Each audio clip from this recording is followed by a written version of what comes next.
Magandang araw mga bata. Bago kayo umupo, maaari bang pakipulot nyo mga kalat sa ilalim ng inyong upuan?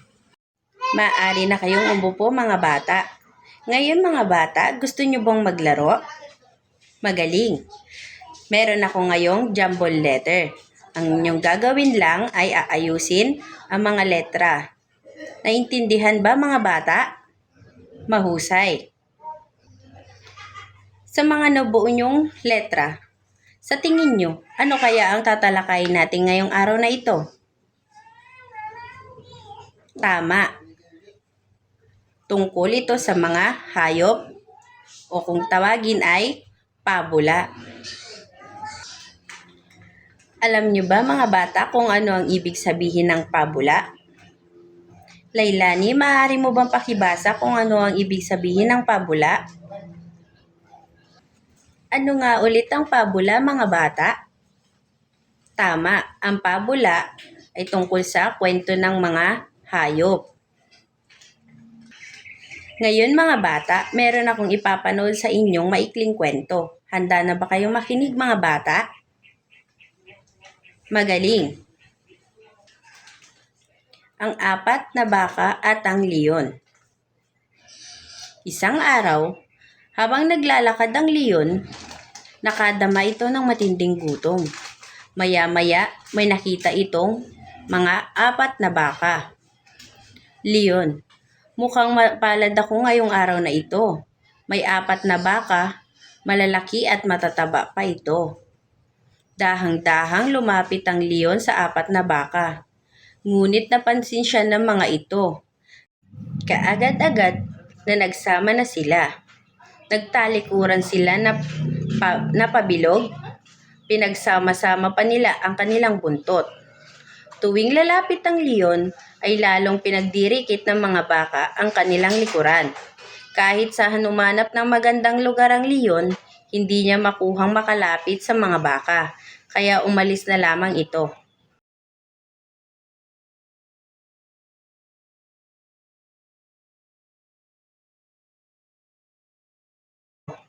Mga baka. Akala siguro ng leon, madali niya tayong makakain. Hindi niya alam na kapag nagsama-sama at pinagdikit natin ang ating mga buntot, mas malakas tayo.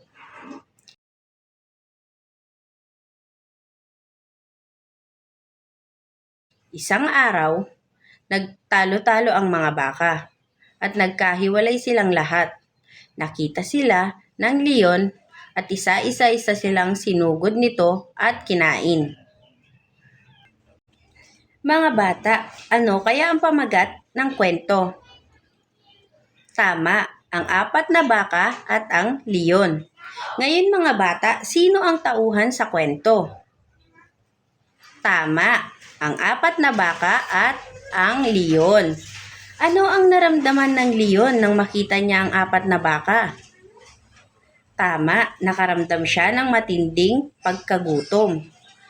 Sa palagay niyo mga bata, sa unang pagsugod ng leon, ano ang ginawa ng apat na baka? Tama, nagsama-sama sila at pinagdikit nila ang kanilang mga buntot. Meron bang pagkakaisa ang apat na baka, mga bata? Tama, meron silang pagkakaisa. Sa dulo kaya ng kwento mga bata, ano ang nangyari sa apat na baka? Tama, nakain sila ng leon. Nagtagumpay ba ang leon sa huli na makain ng apat na baka, mga bata? Tama, nagtagumpay ang leon na makain ng apat na baka. Sa inyong palagay mga bata, bakit kaya nakain sila ng leon? Tama, dahil wala silang pagkakaisa. Mga bata, meron bang naidudulot na maganda ang walang pagkakaisa? Tama, walang maidudulot na maganda pag walang pagkakaisa. Kung kayo ang tatanungin ko, ano ang mas pipiliin nyo? May pagkakaisa o walang pagkakaisa? Tama, may pagkakaisa. Bakit kaya? Tama. Dahil pag mayroong pagkakaisa, mas madaling malampasan ang mga pagsubok. Magaling mga bata! Ngayon mga bata, para sa inyong pangkatang gawain, hahatiin ko kayo sa dalawang pangkat. Para sa inyong panuto, magsasagawa ng maikling tula-dulaan tungkol sa 4 na baka at leon sa ating silid-aralan. Ipakita ang pagkakaisa at hindi pagkakaisa. Para sa unang pangkat, magpapakita ng pagkakaisa. At para naman sa pangalawang pangkat, magpapakita ng hindi pagkakaisa. Naunawaan ba mga bata? Pagkatapos ay ipresenta ito sa harapan. Maliwanag ba mga bata? Tapos na ba mga bata? Para sa unang grupo, bigyan ng 5 palakpak. 1, 2, 3, 4, 5. Mahusay mga bata. Para naman sa pangalawang grupo, bigyan ng 5 palakpak. 1, 2, 3, 4, 5. Mahusay mga bata. Base sa ating napag-aaralan ngayong araw na ito mga bata, bakit mahalaga ang pagkakaisa? Tama, upang maayos ang lahat at walang mapapahamak. Ano pa mga bata? Tama, upang maging magaan ng lahat ng gagawin kung may pagkakaisa. Magaling mga bata! Muli, ano ang pabula? Tama, ang pabula ay tungkol sa kwento ng mga hayop. Ano ulit ang pamagat ng inyong pinanood mga bata? Tama, ang 4 na baka at ang leon. Sino nga ulit ang tauhan sa kwento mga bata?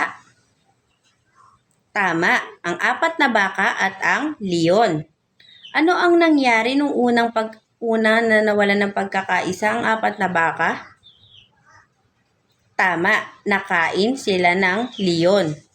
Meron ba kayong napulot na aral sa kwento? Ano ito mga bata? Tama, dapat ay may pagkakaisa upang hindi mapahamak pagdating sa sakuna o problema. Magaling mga bata! Ngayon mga bata, para sa inyong aktibidad, para sa panuto, tama o mali. Isulat ang T kung ito ay tama at M naman kung ito'y mali. Isulat sapat lang bago ang bilang. Para sa unang katanungan, ang 4 na baka ay naging kaibigan ng leon. Para naman sa pangalawang katanungan, sa huli ay nakain ng leon ang 4 na baka. At para naman sa pangatlong katanungan, ang 4 na baka ba ay may pagkakaisa? At para naman sa pang-4 na katanungan, ang leon ay nabigo sa plano niyang pagkain sa 4 na baka sa unang bahagi ng kwento. Para naman sa pang-5 katanungan, sa huli nabuhay ang 4 na baka ng masaya. At para naman sa pang-6 na katanungan, nawalan ng pagkakaisa ang 4 na baka kaya nakain sila ng leon. Para naman sa pang-7 katanungan, ang 4 na baka ang sumugod sa leon. Para sa 8 katanungan, naawa ang 4 na baka sa leon kaya nakipaglaro sila dito. At para naman sa pang-9 na katanungan, nakaramdam ng gutom ang leon nang makita niya ang 4 na baka.